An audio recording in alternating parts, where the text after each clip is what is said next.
Hello दोस्तों, स्वागत है आप सभी का हमारे YouTube चैनल रिवीजन क्लास में। दोस्तों मैं विजय प्रताप स्वागत करता हूं आप सभी का हमारे YouTube चैनल में।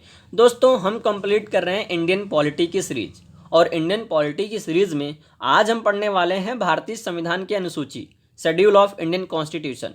दोस्तों भारतीय संविधान की अनुसूची बहुत ही छोटा टॉपिक है और बहुत ही इंपॉर्टेंट टॉपिक है। तो चलिए दोस्तों शुरू करते हैं।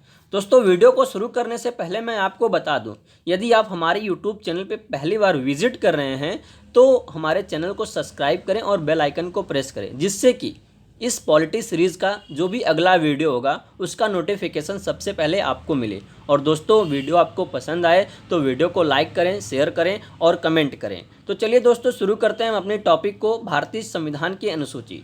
तो दोस्तों हमारा संविधान जब लागू हुआ था तो वह लागू हुआ 26 जनवरी 1950 को, और उस वक्त भारत के संविधान में कुल 8 अनुसूचियां थीं। तो अच्छा, जब हमारा संविधान बनकर तैयार हुआ था तो उस संविधान को हम मूल संविधान कहते हैं, और मूल संविधान में अनुसूचियां कितनी थी?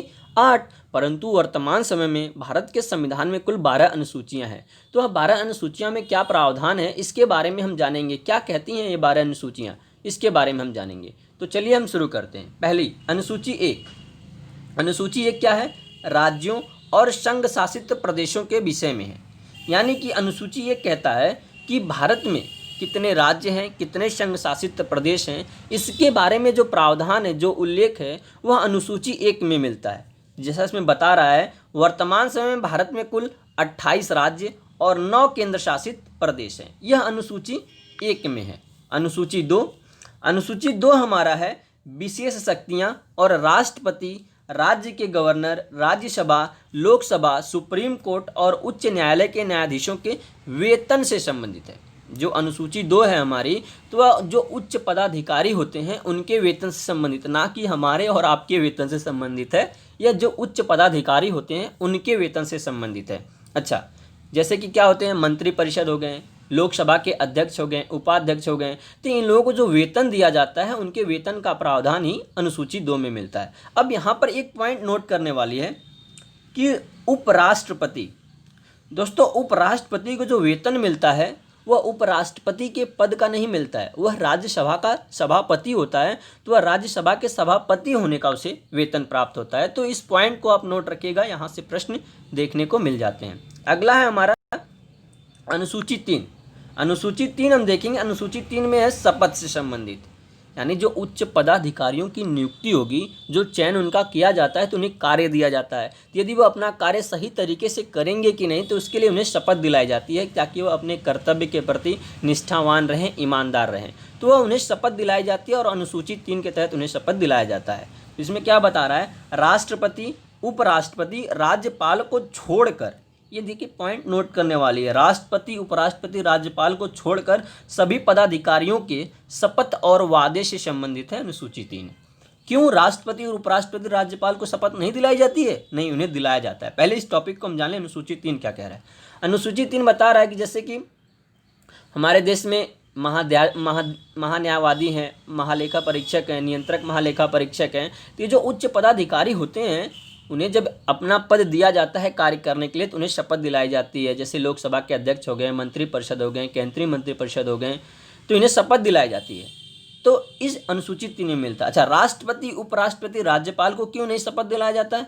उन्हें शपथ दिलाया जाता है, परंतु ये अनुसूची 3 में नहीं है, वह अनुच्छेद में है। और अनुच्छेद 60 के तहत, अनुच्छेद 60 के तहत राष्ट्रपति को, अनुच्छेद 60 के तहत राष्ट्रपति को, उपराष्ट्रपति को 69 के तहत शपथ दिलाया जाता है, और राज्यपाल को 159 के तहत शपथ दिलाया जाता है। तो यह पॉइंट भी आपके लिए नोट करने वाली है कि राष्ट्रपति, उपराष्ट्रपति और राज्यपाल को शपथ कैसे दिलाया जाता है।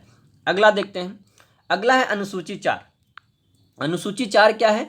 यह राज्यसभा, यानी राज्यसभा में जो सीटों का आवंटन होगा। क्या कह रहा है? राज्य परिषद, राज्यसभा में सीटों का आवंटन। इसमें बता रहा है कि मतलब भारत के जो संविधान, उसमें संसद के 2 सदन होते हैं, राज्यसभा और लोकसभा। तो जो राज्यसभा में जो सदस्य होंगे, यानी जो सीटें निर्धारित की गई हैं, तो वह एक राज्य से कितने सदस्य जाएंगे, इसके बारे में बता रहा है अनुसूची 4 कि राज्यसभा में सीटों का आवंटन। अनुसूची 5।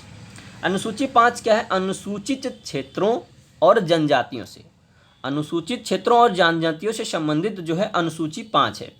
और यहाँ पे क्या बता रहा है कि अनुसूचित जो क्षेत्र और जनजातियों का जो क्षेत्र होता है वहाँ पर प्रशासन कैसे करना है और नियंत्रण कैसे करना है, इस चीज़ के बारे में जो प्रावधान मिलता है, जो उल्लेख मिलता है, वह भारतीय संविधान की अनुसूची 5 में है। अनुसूची 6, अनुसूची जो 6 है, अब देखिए 5वीं अनुसूची में बताया कि अनुसूचित जनजाति क्षेत्र के बारे में, लेकिन 6वीं अनुसूची में कुछ विशेष क्षेत्र का नाम बता दिया, जैसे असम, मेघालय, त्रिपुरा, मिजोरम और अरुणाचल प्रदेश। असम, मेघालय, त्रिपुरा, मिजोरम, अरुणाचल प्रदेश, इन विशेष क्षेत्रों का नाम बता दिया। ये जो जनजातीय प्रदेश हैं इनमें प्रशासन कैसे करना है, इस चीज़ के बारे में अनुसूची 6 में मिलता है। नेक्स्ट देखते हैं। नेक्स्ट है हमारा अनुसूची 7। अनुसूची 7 को 3 भाग में बांटा गया है, संघ, राज्य और समवर्ती। समवर्ती, राज्य और संघ, यानी कि संघ, राज्य, समवर्ती 3 विषय में, इस 3 सूची में से बांटा गया है। क्या है यह? तो देखिए, संघ को कुछ अधिकार मिले हैं कि आप कानून बना सकते हैं, राज्य को भी उसी प्रकार कुछ अधिकार मिले कि आप इस विषय में कानून बना सकते हैं, और कुछ ऐसे विषय जिसमें दोनों मिलकर, यानी संघ और केंद्र, यानी संघ और राज्य दोनों मिलकर किसी टॉपिक पर कानून बना सकते हैं। तो इस चीज़ के बारे में बता रहा है। जब मूल रूप से संविधान बना था तो संघ के लिए 97 विषय थे जिस पे वह कानून बना सकती है, राज्य के लिए 66 विषय कि जिस पे आप कानून बना सकते हैं, और समवर्ती सूची में जो था वह 47 विषय थे जिस पे दोनों मिल के कानून बना सकती हैं। परंतु वर्तमान समय में जो है संघ के पास 100 शक्तियाँ हैं, जिसके पास 100 विषय हैं जिसके तहत वह कानून बना सकती है, और राज्य 61 विषय पे कानून बनाता है, और समवर्ती सूची 52 विषय पे कानून बनाती है। यदि हालांकि अगर दोनों में किसी प्रकार का मतभेद होता है तो केंद्र सरकार इसमें प्रबल होती है, उसके पास विशिष्ट शक्तियाँ होती हैं। अनुसूची 8।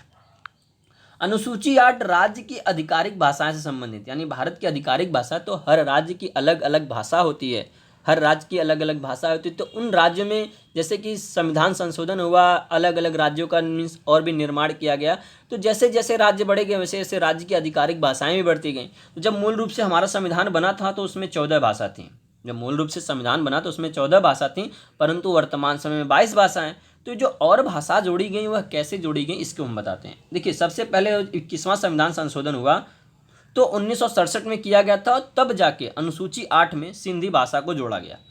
फिर 71वां संविधान संशोधन 1992 में हुआ तो फिर 3 भाषा, कोंकणी, मणिपुरी और नेपाली, इन 3 भाषाओं को जोड़ा गया। फिर 92वां संविधान संशोधन सन 2003 में किया गया तो बोडो, डोंगरी, मैथिली और संथाली, इन 4 भाषाओं को जोड़ा गया। तो इस प्रकार से जब मूल संविधान में जो 14 भाषाएं थीं, अब वर्तमान समय में कुल 22 भाषाएं हो गई हैं। तो दोस्तों, हम आपको बता दें कि जब मूल रूप से संविधान बना था तो 8 ही अनुसूचियां थीं।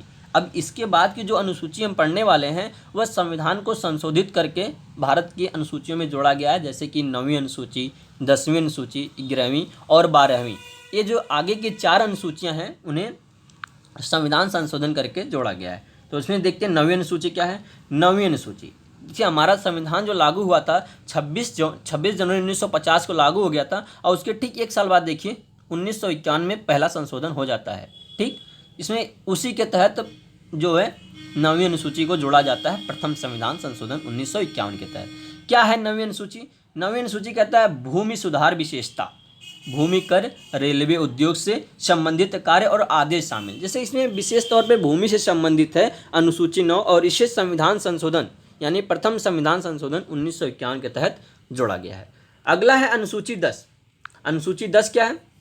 अनुसूची 10 बता रहा है संसद सदस्यों और राज्य विधानमंडलों के सदस्यों के लिए विरोधी दोष का प्रावधान है।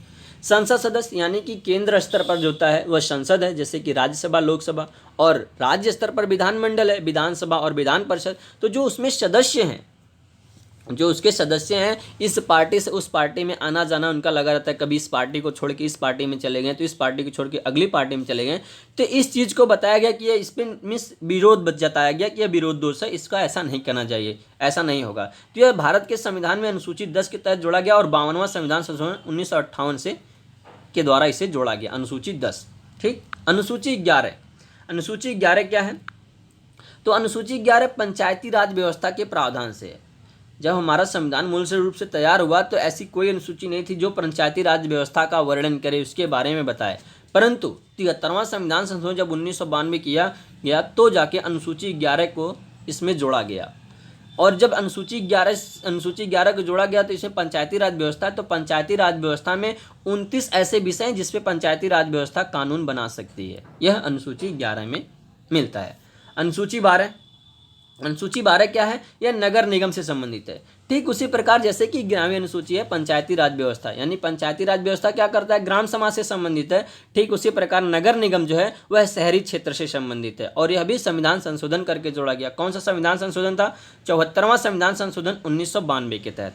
74वां संविधान संशोधन 1992 के तहत भारत के संविधान में अनुसूची 12 को जोड़ा गया और इसमें 18 विषय पे नगर निगम कानून बना सकती है। तो दोस्तों ये थी हमारे भारतीय संविधान की कुल 12 अनुसूचियाँ। तो दोस्तों वीडियो अगर आपको पसंद आता है तो वीडियो को आप लाइक करें। दोस्तों आपको हम एक बार फिर से बता रहे हैं, यदि आप हमारे यूट्यूब चैनल पे पहली बार विजिट कर रहे हैं तो हमारे चैनल को सब्सक्राइब करें और बेल आइकन को प्रेस करें, जिससे हम जो भी आपको वीडियो प्रोवाइड कर रहे हैं तो उसका नोटिफिकेशन सबसे पहले आपको मिले। दोस्तों वीडियो पसंद आता है तो आपको लाइक करना है, शेयर करना है और कमेंट करना है। धन्यवाद दोस्तों।